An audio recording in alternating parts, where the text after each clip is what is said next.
What's good, y'all? So in this video, I'm gonna be reacting to DEGENOROCITY. This video is about Playboi Carti. I left my door open. And I don't do that at nighttime because I don't know. I just feel unsafe. I reacted to Good Credit, if you're interested. I did that last week. I heard Evil Jordan, Mojo Jojo. I think that's it. No, I'm thinking about it. I think that's all I heard. And I think the one with Travis Scott, was he on there multiple times? There was a couple people that was on there like multiple times. Whatever. I heard like 4 songs off of it. I like the what I've heard. So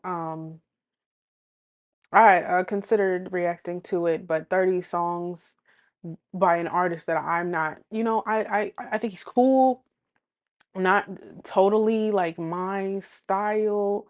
Um, I can listen to him in like I feel like smaller doses. Like I feel like if his album was like 12 songs, I could do that. But 30, I don't know. That's not sitting right with me. So, anyways, we're just gonna get into it, see what DEGENOROCITY is talking about.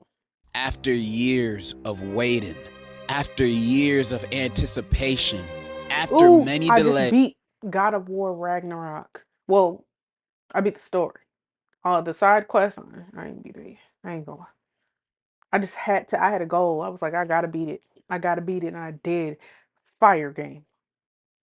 A scrapped album, and so many fit pics. The hype for Playboi Carti's next album was immense. And since his last album, Whole Lotta Red, to a group that worshipped his very existence. And I would sometimes take part of that, but not for no reason. Ever since his last album, you can hear his influence from a lot of up-and-coming artists. This album started a new wave of rap, which is crazy to think about because it seemed like everybody, including his fans, hated his album on its release, but now it's considered by a lot of them as his best. From then on, Carti has been looked at as a musical genius.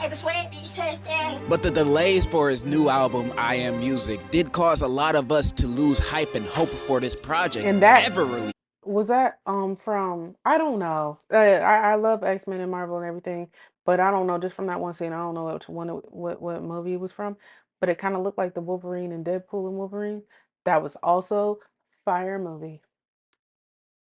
A false prophet. People felt like they were duped by the singles he was releasing because they thought the album would never come out. Then many of us came to the conclusion that we left Carti in 2024 when he didn't drop the album that year.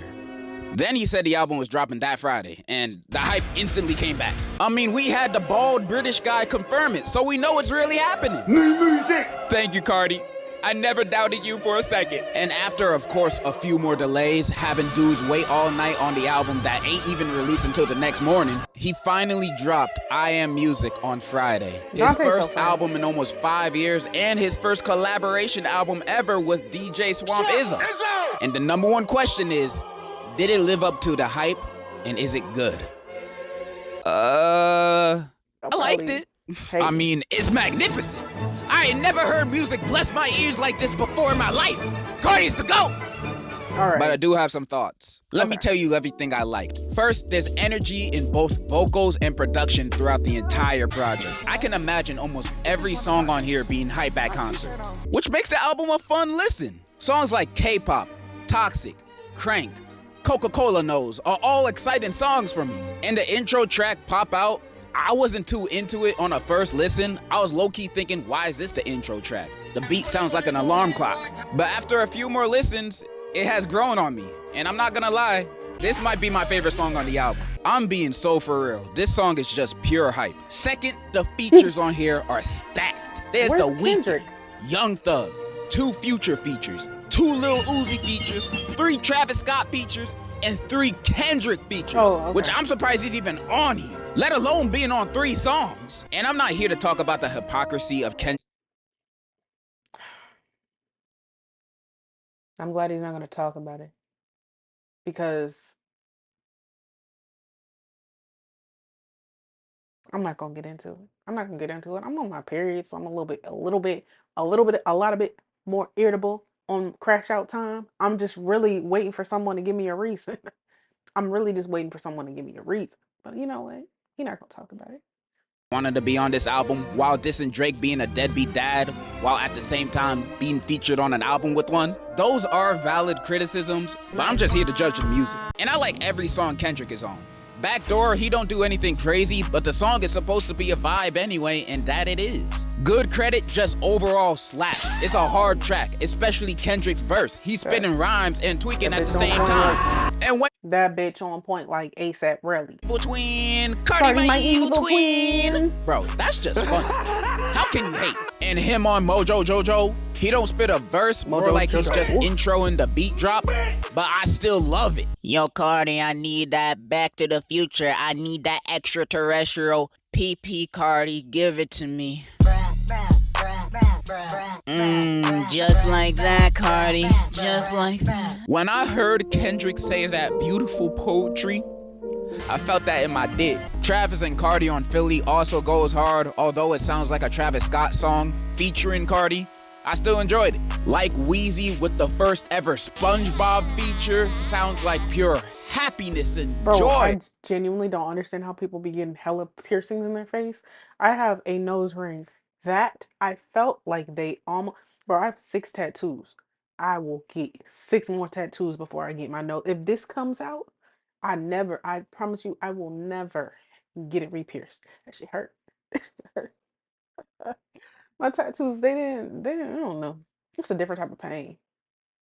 I don't kind of like it, but it's like way more tolerable. And like this one, the one on my shoulder took an hour and a half. I don't know, it took like 10 minutes to be real. This took like 30 minutes, 10 minutes, 10 minutes. And then the one here took like an hour. But shoot, and this one was the worst tattoo ever, like the most painful tattoo I've ever gotten. That made me want to lift up, bruh. Oh, that shit hurt.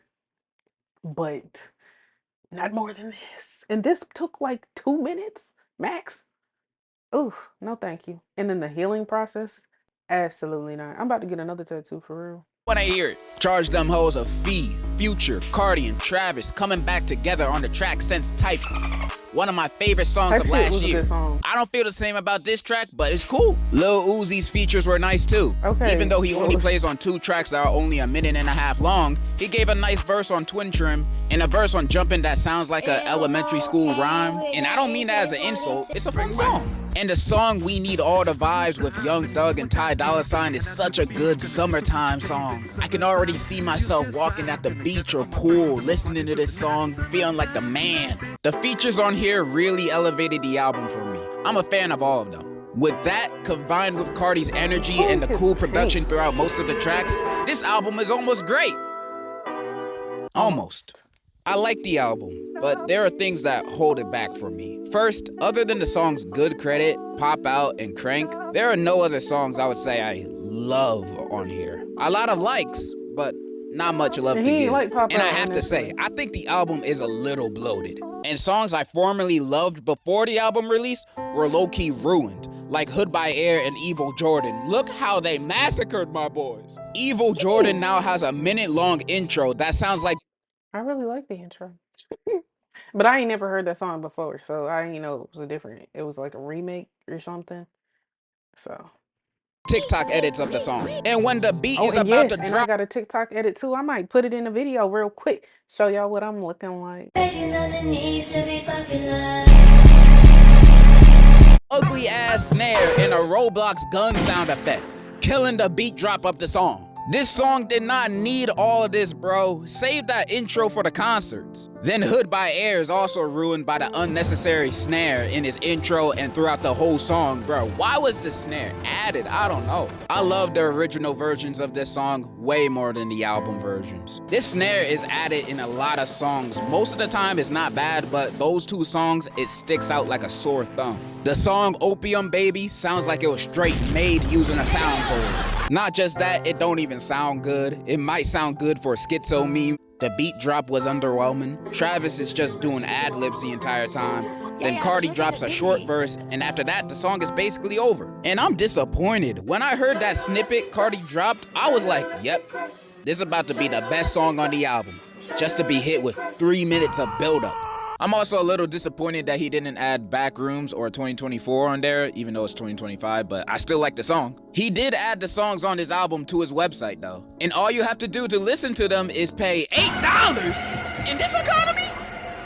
Thank God for SoundCloud. This one hurts, but I can't not talk about the alleged AI use of Rather Lie and Fine. Now, many people are speculating it to be AI because his vocals sound very off on those tracks. I have yet to see no great evidence of these two tracks being AI yet. None of this is confirmed, so I'm not gonna pass it off as fact. So, you know what they say. Ignorance is bliss, so I'm gonna still be bumping Rather Lie until this is confirmed. Outside of those complaints, yeah, I like the album. When listening to Carti, I'm not expecting anything groundbreaking nowadays. I'm expecting music that would make me want to break the ground. And the album delivers that for a lot of it. There's a lot of tracks I like, but there's also a lot of tracks I'm just like, for. Y'all gonna hate me for this, but if I were to rate every Carti album out of 10, it'd be like this. His self-titled an 8.5.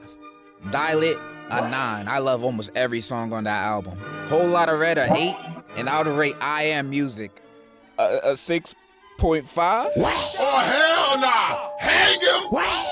Hang him! Okay, wait a second. Even when I don't compare it to the rest of his albums, after all, comparison is the thief of joy, I would still rate it the same. I think it's a fun album, but most importantly, I think this is a concert album. This is an album that's meant for the people to go crazy to at his performances. And I believe it at least achieves that. Like, I watched that Rolling Loud performance on Sunday. His set list was lit. And do I think it lived up to the hype? Honestly, I'm satisfied. I've been blue-balled up this album so many times that I'm just glad it's here. And it's not trash. Yeah, that's all I really have to say. I had fun with this album. I know I can't get lit to Beethoven like the way I do with Carti. Listen, shut up. The Bussy, on the other hand, Carti gotta sit down for it. I'm signing off. And in conclusion, this album needed way more Swamp Izzo. I don't even know who that is, to be completely honest with you. But I didn't listen to the album, okay? So I don't have a really concrete opinion of it. You know, like I said, I listened to the songs that I listened to. I thought they was cool, but that's 4 out of 30. You know what I'm saying? And if people that are like Cardi fans are listening to it and aren't like wowed, I don't think I should react to it. That's just how I feel. I don't know. But anyways, y'all tell me how y'all felt about the album. Would you have given it a higher rating? Did you hate it? Did you love it? Let me know. But y'all like, comment, subscribe, follow me on Instagram, follow me on TikTok, and I will see y'all in the next one.